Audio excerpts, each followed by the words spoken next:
एक बार प्रेम से बोलिए, सच्चे दरबार की जय। आज मैं आपको एक कुम्हार की कहानी सुनाने जा रहा हूं। बहुत समय पहले की बात है। किसी गांव में एक कुम्हार अपनी पत्नी और अपने एक 9 माह के बच्चे के साथ रहता था। कुम्हार मां दुर्गा का बहुत बड़ा भक्त था।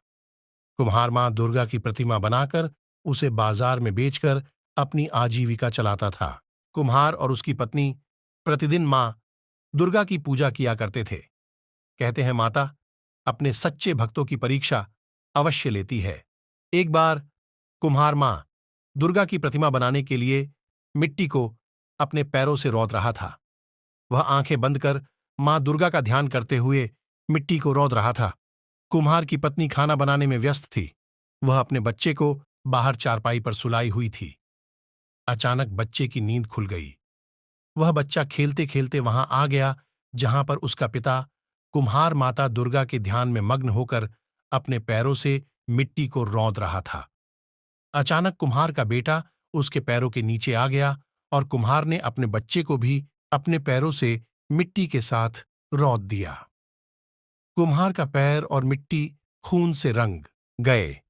अचानक जब बच्चे की मां खाना पकाकर जब बाहर अपने बच्चे को देखने आई, तब उसका बच्चा चारपाई पर न मिला। अतः वह अपनी पति के पास पहुंची जहां पर वह मिट्टी को रौंद रहा था। अचानक उसका ध्यान कुम्हार के पैर पर गया। वह कुम्हार के हाथ को पकड़कर मिट्टी के बाहर खींच ली।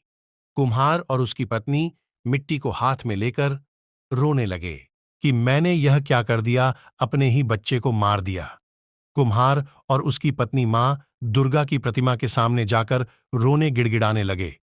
कुम्हार बोला कि माता, मैं तो आपके ही ध्यान में था।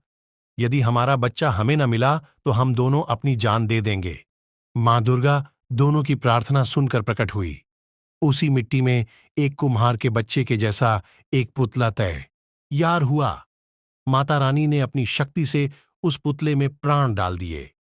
कुम्हार और उसकी पत्नी अपने बच्चे को पाकर बहुत खुश हुए और माता रानी का जय जयकार करने लगे।